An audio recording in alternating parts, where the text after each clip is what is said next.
Hey, good morning, folks. Welcome to Monday. Um, Hope everybody had a nice weekend. Happy Oster. So the question comes up: where'd you get your tinfoil hat? Well, that's a pretty good question. Here, let me put this out before Facebook has a fit. My tinfoil hat. I earned it the honest way, the old-fashioned way. I've been a question asker all my life. Why? What? My mom says that one of the first full sentence questions that I ever asked was, "What color is a mirror?" That's an odd question for a young kid to be asking. Um, but that's the kind of kid I was. I took the things apart to find out how they worked. I asked the weird questions. Um, if Adam and Eve were the only two humans, then who made their grandkids? Um, and it progressed after that.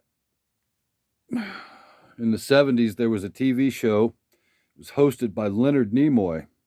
It's called In Search of. You can go look it up. He was looking into Bigfoot and UFOs and the Nazca lines in Peru. It was just in search of the weird and the strange and the odd. I loved it. It was one of my favorite shows. Um, you know, Also at the same time in the 70s, uh, there was a big push about rock and roll music and the dangers of heavy metal, and they were putting satanic verses from the devil's Bible in music. Oh my God. Well, some of that was actually accurate. Um, I was a Beatles fan as a kid. Um, and there was always there was always talk about backward music, and come to find out, the Beatles' White Album, there's a song called Number Nine, and it's John Lennon just sitting there for 9 minutes going, number nine, number nine, number nine. That's it. I mean, that's the whole damn song till you play it backwards. Yeah. You start rotating your turntable backwards, and what you get is a very clear, and it was very clear. It wasn't, it was clear as a bell. Paul is a dead man. Paul is a dead man. Paul is a dead man. I'm like, holy shit. They're really putting this stuff in there. Well, what, why would you reference Paul as a dead man? Oh, 1963, 1962, right there before the Beatles made their introduction to the Ed Sullivan Show. Paul McCartney was involved in a car crash. The conspiracy theory is that he died right there before they hit the Ed Sullivan Show and became the Beatles.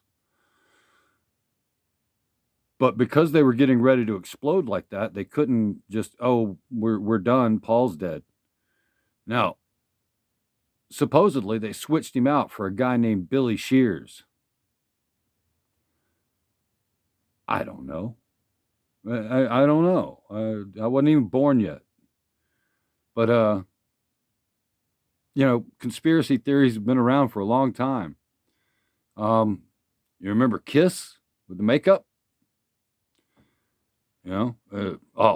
KISS stands for Kings in Satan's Service. Yeah. And I remember that back going into the third, fourth grade. I mean, that's a long time ago. Um, you know, uh, I remember the whole urban legend of Ozzy Osbourne biting the head off a bat. It didn't happen. Well, according to Ozzy, it didn't happen. Now, God knows his memory's got to be pretty fuzzy, but he said it never happened. Just, but that was the continuation of conspiracy theories. There was another TV show. It seems like the name of the show was Project Blue Book, and it was a generic TV show.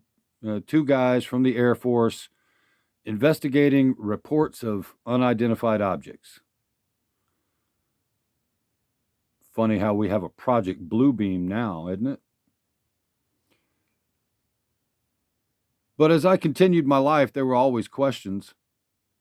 You know, you get into the 80s, and, to be blunt, I was smoking enough grass to, well, they were going to make me an honorary Jamaican. But I stumbled across this book, came out in 1985. It's called The Emperor Wears No Clothes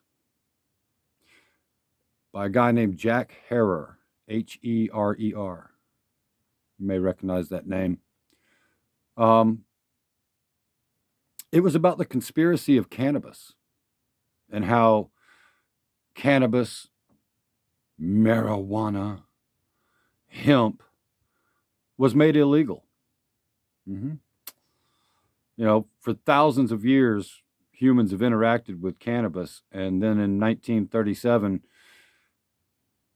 the evil marijuana was made illegal. And therefore, hemp production was made illegal. Well, why would we do that? Turns out DuPont had just come out with rayon, one of the first synthetic fibers. And hemp was a direct competition. Well, DuPont was friends with all the right people.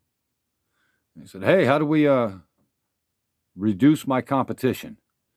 He said, well, those jazz musicians are smoking that stuff,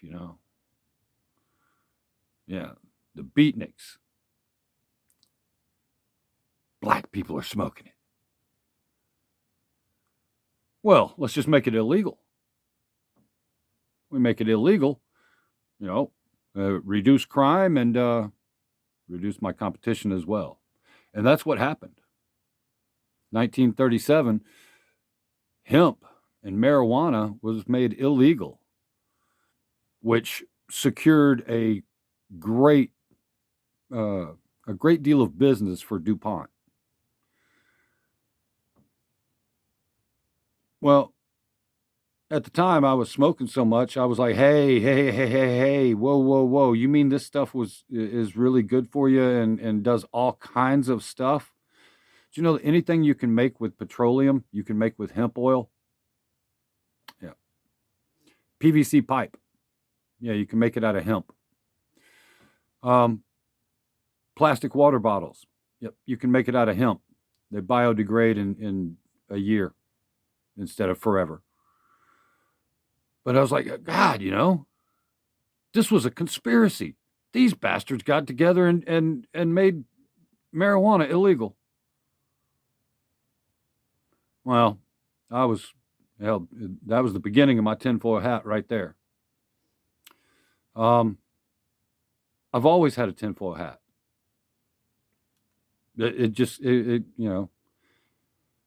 I started asking questions and started looking for answers, and now I know way more than I wanted to. Ignorance is bliss, y'all. And sometimes I wish I was a little more blissful. Anyway, that's how I got my tinfoil hat. How'd you get yours? Let me know down in the comments.